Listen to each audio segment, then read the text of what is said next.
এই যেমন কুশি থাকে এগুলো করে ভেঙে দিলে একদম গাছটা ফ্রেশ হয়ে যায়, ঝকঝকায় কুশি ছিঁড়ে দেয়। এই যে যেমন আগাল আছে আগালটা ছিঁড়ে দেয়। এগুলো না ছিঁড়লে কিছুদিন পর পাতাটা বড় হবে না, আর এই কুশিগুলো বড় বড় হবে, এর কুশিগুলোর বিচি হবে, আগালটা থেকে বিচি বাইর হবে, তার জন্য পাতাটা ভালো হবে না।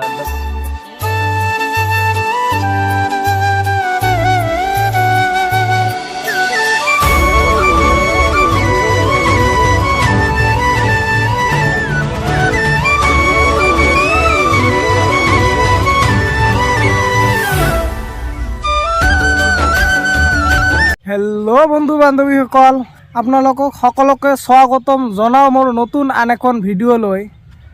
তো গাইজ, মই এতিয়া এটা খেতি পথাৰৰ মাজত আছোঁ। তো মই আপোনালোকক প্ৰথমতে কৈ আছোঁ, তো মই বৰ্তমান আছোঁ ৱেষ্ট বেংগল। মই অহাত অলপ কিবা মোৰ ইমাৰ্জেঞ্চি আছিল, তাৰ কাৰণে মই ভিডিঅ' দিব পৰা নাই। তো এতিয়া মই ৱেষ্ট বেংগলত খেতি পথাৰৰ মাজত আছোঁ। চাওক, একদম গোটেইখিনি খেতি পথাৰ, এইবিলাক চাওক গোটেইখিনি খেতি পথাৰ। আৰু এইবিলাক খেতি যে আপোনালোকে চাইছে কিহৰ খেতি, তো মই এতিয়া আপোনালোকক গোটেইখিনি ডিটেইলছত ক'ম এইবিলাক কিহৰ খেতি কৰিছে। তেনেহ'লে আপোনালোকে ভিডিঅ'টো স্কিপ নকৰি চাই থাকক। নিশ্চয় আপোনালোকে ভাবিব পাৰে এইবিলাক সৰু গছ, যেনেকৈ আমাৰ ইফালে বেঙেনাৰ গছ হয় আৰু কবি এনেকুৱা ধৰণৰ হয়। তো গাইজ, এইবিলাক গছ যে মই আপোনালোকক দেখুৱাই দিছোঁ, এয়া চাওক, এইবিলাক আচলতে আমি যে চাদা খাওঁ, চাদা, এইবিলাক চাদাৰ গছ। তো গাইজ, এইটো এটা বহুত ভাল লগা দৃশ্য। চাওক, আমি যে চাদা খাওঁ, আমাৰ ইফালেতো তেনেকৈ খেতি নহয়, ইয়াতে খেতি কৰে। এইবিলাক চাওক কিমান ডাঙৰ ডাঙৰ হৈছে, আৰু পাতবিলাক চাওক কিমান ডাঙৰ ডাঙৰ, আৰু গছ এনেকুৱা সৰু, একদম সৰু গছ। তো গাইজ, নিশ্চয় আপোনালোকক চাই বহুত ভাল লাগি আছে। হয়তো কোনোবাই এতিয়াও দেখা নাই যে চাদাৰ গছবিলাক কেনেকুৱা হয়। এয়া চাওক, আৰু এইবিলাক ধৰক আৰু একমাহমান লাগিব এইবিলাক মেচুৰেট হোৱাৰ কাৰণে। একমাহৰ ভিতৰত এইবিলাক মেচুৰেট হৈ যাব, আৰু এই পাতবিলাক যে আপোনালোকে চাইছে, আৰু ইয়াতকৈ ডাঙৰ ডাঙৰ হ'ব এই পাতবিলাক, ইয়াতকৈ আৰু ডাঙৰ ডাঙৰ হ'ব। আৰু আমাৰ ইফালে হয়তো সচৰাচৰ আপোনালোকে আমি যিবিলাক চাদা খাওঁ, সেইবিলাক তেনেকৈ ডাঙৰ পাতা নাযায়, এইবিলাক সৰু সৰু যায়। মানে ইয়াৰ পৰা যিখিনি চাদাৰ কেইটামান বহুত কেইটা ভাগ হৈ যায়। এই গছটো যে আছে, এই গছৰ পৰা, এই খেতি পথাৰৰ পৰা বহুত ভাগ হ'ব চাদাখিনি, আৰু ভাগ হৈ হৈ হৈ আমাৰ ইফালে একদম ল' কোৱালিটিখিনি যায়। সেয়া চাওক, আমাৰ ইফালে যিবিলাক বজাৰত এনে পাইকাৰী বিক্ৰী কৰে, আমি খাওঁ যিবিলাক, এইবিলাক একদম ল' কোৱালিটি বিক্ৰী কৰে। আৰু ইফালে আপোনালোকক দেখুৱাই দিছোঁ, এয়া চাওক, এইটো হ'ল আলুৰ খেতি পথাৰ। এয়া চাওক আলুৰ। তো গাইজ, এতিয়া মই আপোনালোকৰ লগত কথা পাতি দিম যিজনে এই খেতিবিলাক কৰিছে, মোৰ চিনাকি এজন মানুহ, আৰু তাৰ লগত মই কথা পাতি দিম তেওঁলোকে কেনেকুৱা ধৰণৰ খেতি কৰি আছে।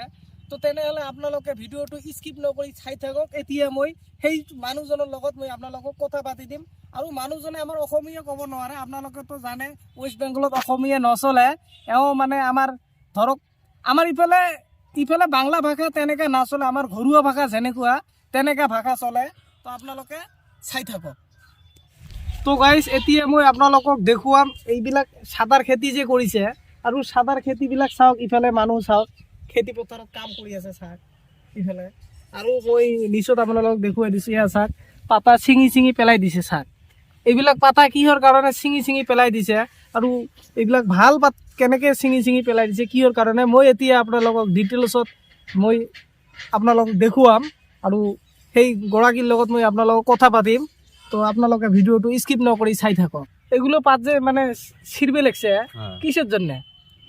দেখো, একটা করে গাছের মধ্যে পাতা রাখি আমরা 7টা 8টা 9টা অবধি। এখন এগুলো পাতা রাখলে মাটির লাগে, যেমন এই পাতাটা আছে মাটির লাগছে, এটা কিছুদিন পর পাকি যাবে, পাতাটা লাল হইবে, কিন্তু এগুলো আমাদের পাকা বলি। হ্যাঁ, ওই জন্য এগুলো পাতা ভাঙি দেয়, গাছটা ফ্রেশ হয়ে যায়।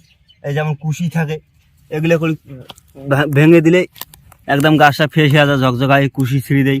এই যে যেমন আগাল আছে আগালটা ছিঁড়ে দেয়। এগুলো না ছিঁড়লে কিছুদিন পর পাতাটা বড় হবে না, আর এই কুশিগুলো বড় বড় হবে, এর কুশিগুলোর বেশি হইবে, আগালটা থেকে বেশি বাইর হইবে, তার জন্য পাতাটা ভালো হবে না, একদম মানে খাস্তা পড়া খারাপ হবে পাতাগুলো, পাতাটা রং দানা হবে না, তার জন্য এগুলো ভাঙা লাগে।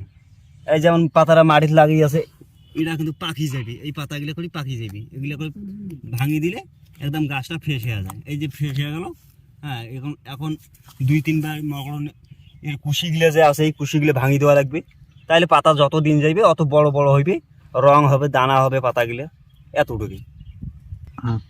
আর সাদার গাছটা মেচুরেট হওয়ার কারণে মানে কতদিন সময় লাগে? মেচুরেট হওয়ার সময় বলতে কি, আজকে দেখা গেল গাড়লাম, গাড়ার পর থেকে নিয়ে ধরি নাও 90 দিন লাগবে মেচুরেট হইতে। 90 দিন?